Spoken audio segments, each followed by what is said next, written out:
Good morning. It's early today on Saturday, November 2nd, I think it is. And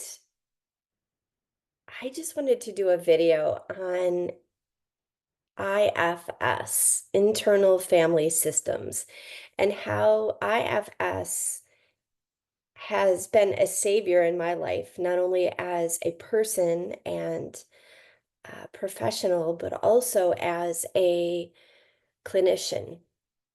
So IFS was introduced to me by a couple of therapists who I knew several years back, and we would practice this type of therapy on each other. It's because we were students of IFS.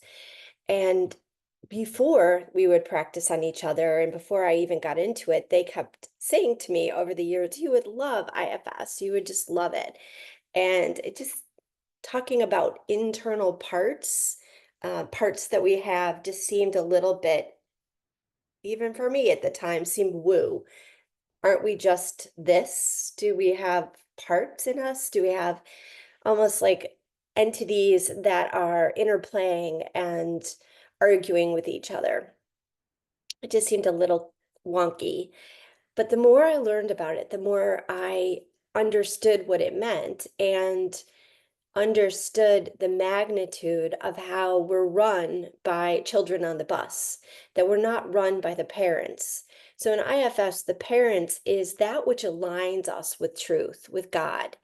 And how are we aligned with God? Well, Richard Schwartz, who's the inceptor of IFS, said we're aligned with truth when we can have 7 adjectives that are happening, any of these 7 adjectives at any one time.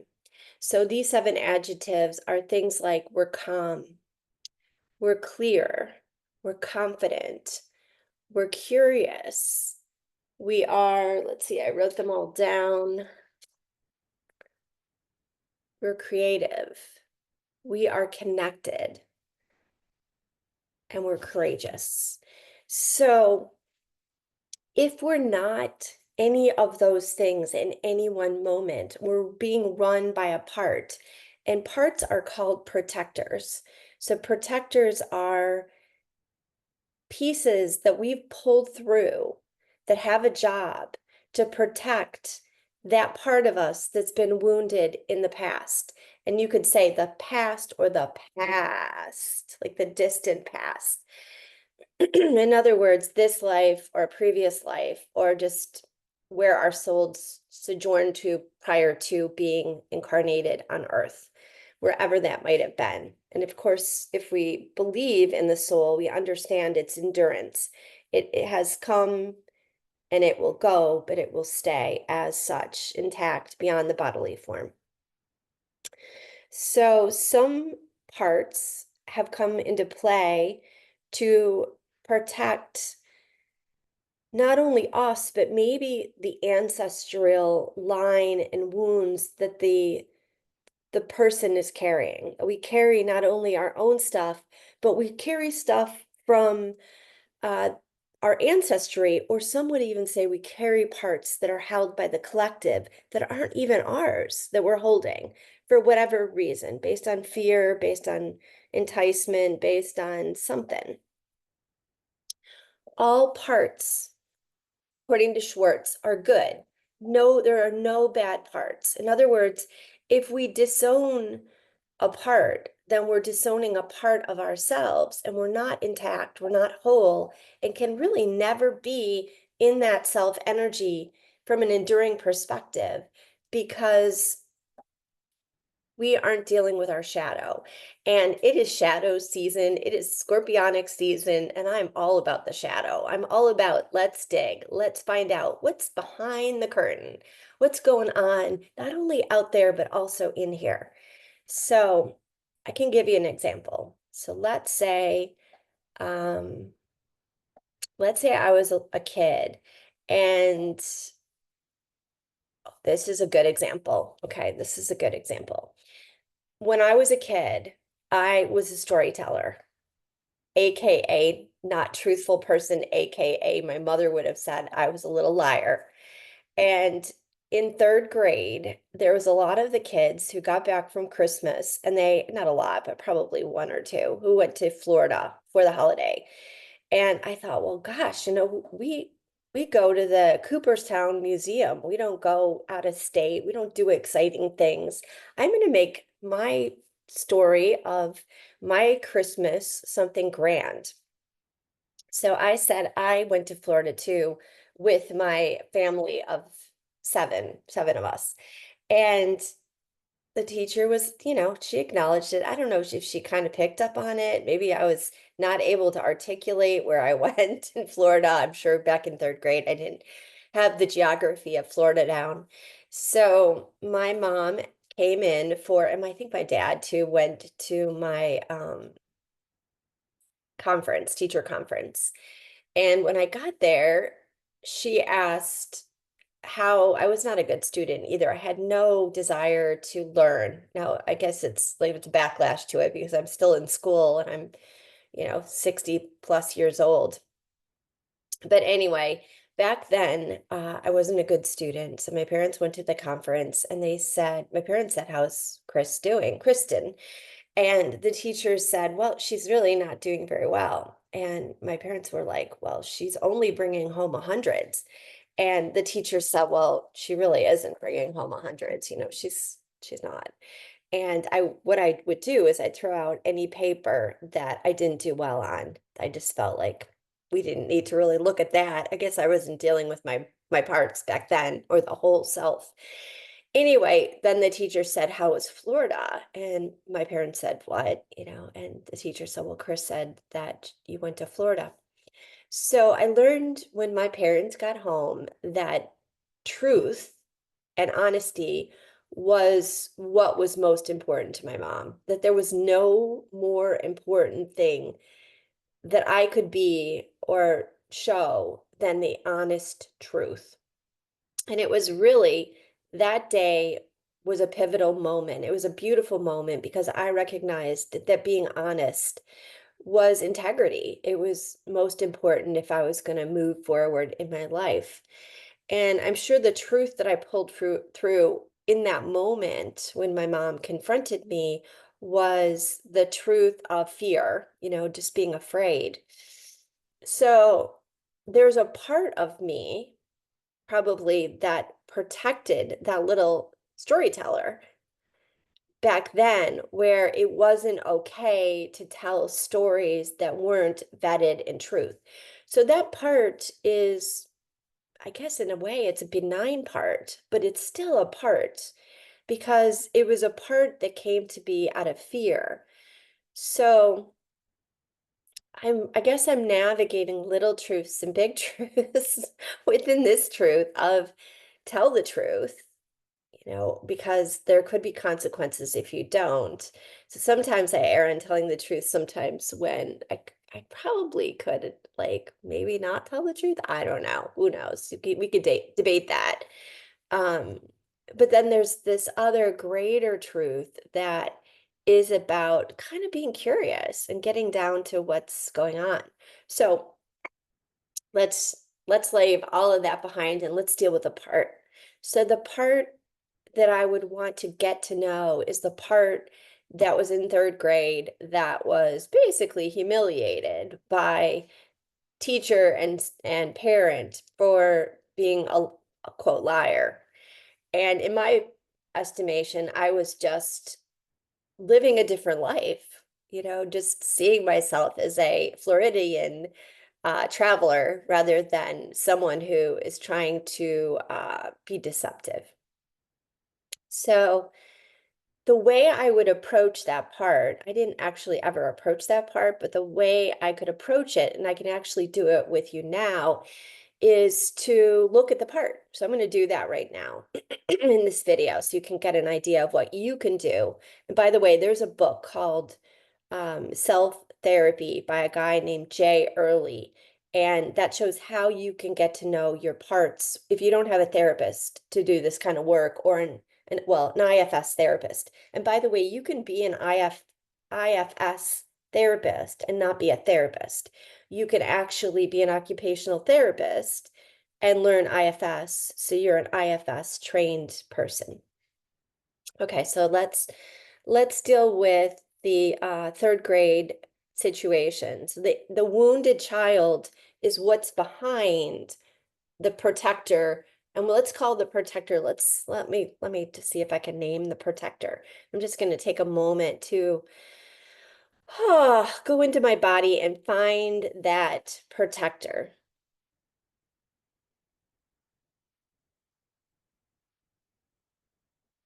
So basically right now I'm asking the protector if they'll play along with this video, and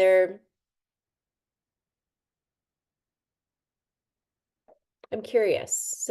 So I'm getting curious. You have to approach the parts with those seven C's. You have to say, am I approaching the part with curiosity, with confidence, with clarity, looking for clarity, confidence, creativity. So I am curious to feel into the part right now. I'm curious where the part is in my body.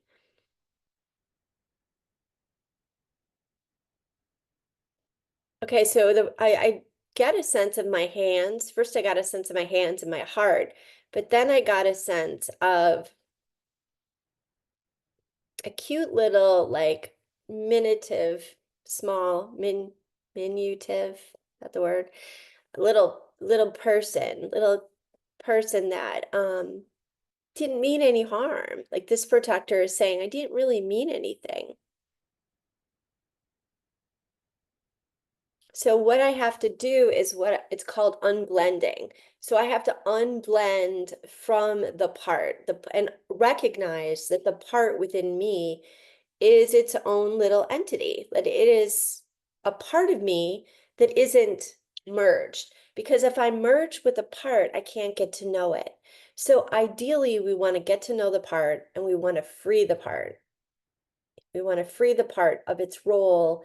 We want to unburden it from its role. We want to give it another part. We want to give it a part where it can feel good. I'm not that this part doesn't feel good, because I feel like this part actually feels good, but there's parts of it that I'm going to have to dig a little deeper into, and I can keep going in a moment, but I'm just trying to show you what to do when you unblend from a part. And it's difficult. It takes time. You can't rush this process. If you push that part, it will shut down. You know, many people that I've worked with can keep going with this in one swoop, with this unblending of a part that just maybe comes into being. But a part that's older, and when I say older, I don't mean third grade older, but definitely older third grade when you're looking at someone who's in their 60s. If you're looking at a third grade part, that's an old part. That part has been there for a very, very long time. That part might have been there ancestrally, passed through the genes into the person where they've inherited the part that's tight with money, the part that's too generous, the part that's sloppy, the part that's this, the part that's that. Or it could be a collective part, a part that we're all holding to keep the paradigm the same without rocking the boat, which is a good thing in a way, and also not good thing. So parts have, uh, they're well intended. They're always well intended for the most part, unless it's something else and it's not a part. But let's just deal with parts right now. So this part that I'm tapping into, that's protecting the wounded child that was humiliated basically, and uh, shamed for lying back in third grade, is not appreciating that I'm talking about this right now. They're protecting this exiled child, and they're basically saying, and I'm curious as I'm talking to them, so I know I'm in self energy as I approach them. They're saying that, why are you doing this? You know, why are you bringing all this stuff up? Can't we let it go? And I'm respecting them. I'm not arguing with them in my mind's eye as I'm communing with them or literally talking to them and they're hearing me, I'm not saying that I want to argue with that point, that I'm just understanding where they're coming from, that they want to protect that exile. And I'm asking them, is there another job that you'd like to do? And they're saying, not right now. They really don't want to talk any further. So what I'm going to do is thank them.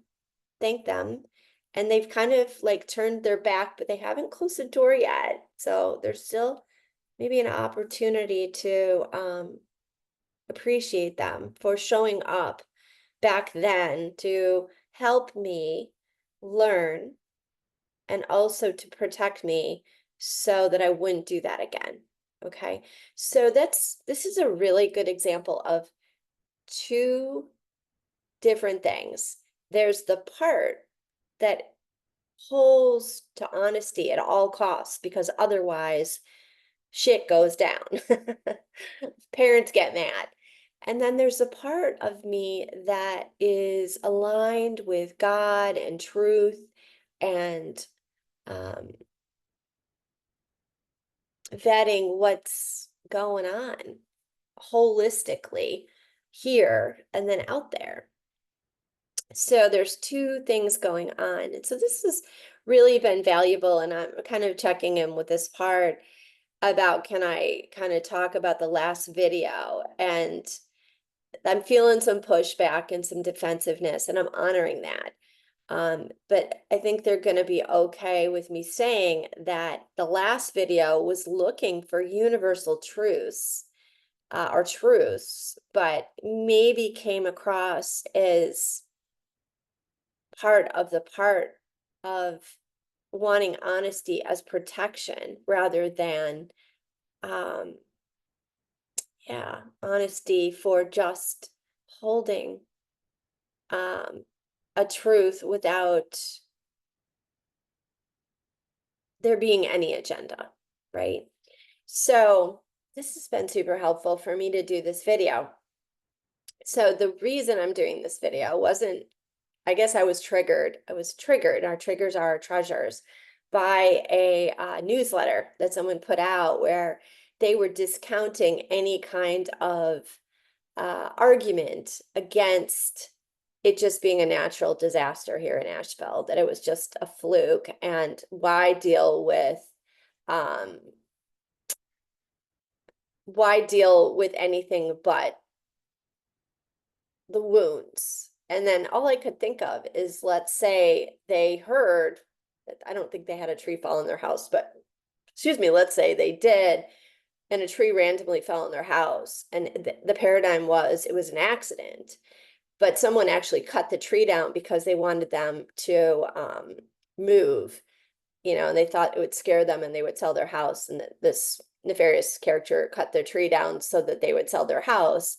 And someone said, I actually saw someone with a chainsaw in your backyard.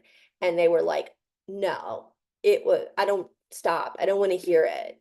I just want to believe that this was a natural disaster, because that interrupts my inner wellness or whatever.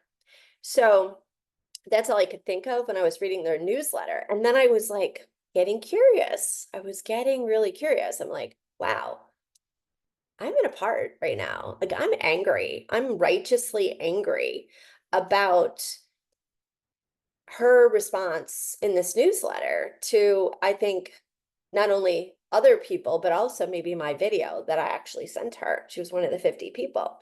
And so I want to thank her if she's watching this, because it helped me to get into self energy. It helped me to try to get into self energy.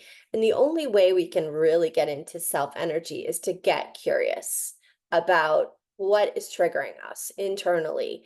And we don't have to resolve it that day. As a matter of fact, you want to get to know your parts. So you just want to understand them. You want to get to know them. You want to um, hear their stories, what they'd rather be doing, um, how they're protecting this wounded child, how old they are. Maybe they are pre-birth. Sometimes parts will tell you, I was came into being in the womb. I came into being before you were born, or before, yeah, you were born or whatever. And so you want to find out how old the part is, how old they think you are, where you're stuck from their perspective, or where they think you're at. So we don't want to negate parts. We don't want to push them. We don't want to unburden them of their roles until they're ready. They decide, we don't decide. So it's almost like getting curious, being in self energy.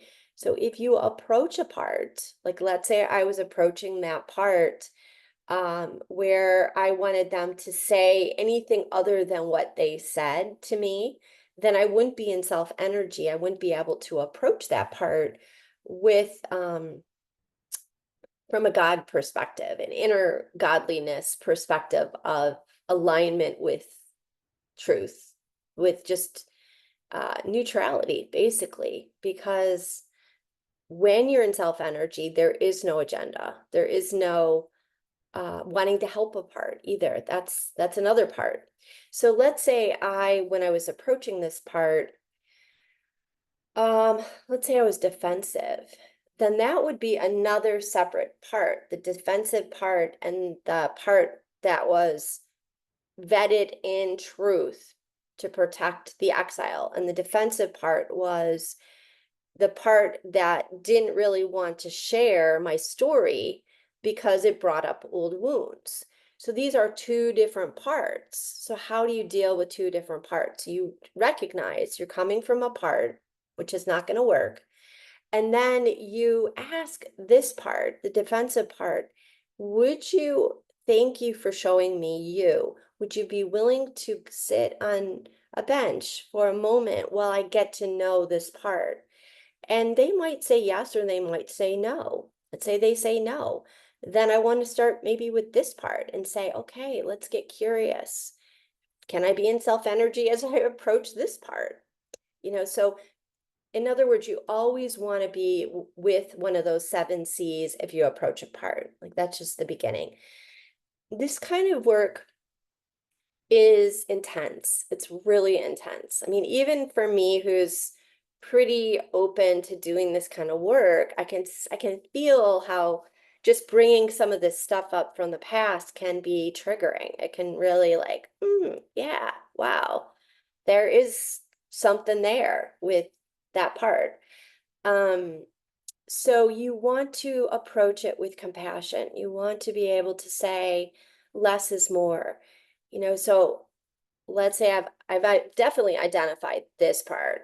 But this part, like even in mentioning defensiveness, just maybe exploring, is there a part of this? And I think there is. So just thanking maybe this potential part of defensiveness for showing up today and showing itself. And, I'm going to get to know it. So let's say someone says to you, a conspiracy theory, right? And I know I just want to say that I'm guessing that people who watch this are going to be able to do this work. Or not everybody can do this work, are going to be willing to go there because it takes a certain bravery to get to know our parts, or it takes a certain pain. We have to get into a certain pain level, or be somewhat ruled by self energy in order to, because bravery is courage, to be able to do this. So I'm guessing I'm talking to people who might be willing to go there or have already gone there with parts work. So what I would suggest, and of course the suggester could very well be a part. It actually probably is a part because and some parts are good, some parts, they're parts, but they're not bad. I mean, parts are ego, right? They're ego. And this is my defensive part, maybe speaking right now. They're all like on a bus and they can live, they can cope. They do live, and certainly they have a right to live, and we want them to be here because they are us. The most important thing is when you can unblend from them, is I'm hopefully doing, these three parts. The part that is the teacher, the part that's defensive, and the part that is, into truth at all costs. They are helping me if they can be in the back of the bus and that I can recognize them and respect them, but they're not running me where I'm unconscious of their existence and they're running the show. You want them to be helpful and to exist unblended from self energy, but you don't want them to be running the bus. And in order for them not to run the bus, you need to be self aware. So I'm aware that the teacher part of me is going to say this now, this part, that when you and I approach a situation that is triggering, let's say someone says a theory and it triggers you, can you get curious about the part that's defended, that's uncomfortable? And can you start to unblend from that part? And you might only get to the point where you recognize that the part exists somehow, somewhere. But then you might be able to go further and say, where are you in the body? Are you in the body or are you not in the body? How do you look? How does your house look? And if you can approach the part with this sense of curiosity and confidence that you want to hear from them, you want to know their story, you want to know their job, um, then that's where you start. But if you can't unblend from them, or you get a sense maybe they're in the heart and you're angry or afraid, then just start there and recognize other parts are protecting this part. And you can try to identify like what else is going on, or you could just start. And then the next day, maybe just go a little further and maybe unblend from what's saying, no, you can't talk to the part that's triggered today because they're not really, I'm not ready. Other parts not ready for you to talk to this part. So these parts can be multifaceted. I know this sounds really confusing, but I think this video is really important to make, be it from, well, be my teacher part is saying it's important to make because we are going to, teachers saying, be challenged and given the opportunity to more and more unblend from the parts of us that keep us from having the parent drive the bus and be in self energy. And if we can just say, there you go again, thank you for showing yourself.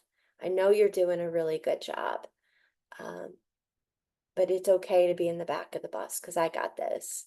If we can do that, then we're probably going to get through the next iteration of our existence more easily. So thanks for listening. Thanks for coming today. And thanks for friends who did a newsletter today that triggered me and uncovered some of these treasures that were waiting to be revealed in this next video. Have a good day. If you like this video and you find it really helpful, if a part of you finds it helpful, the helpful part, please share.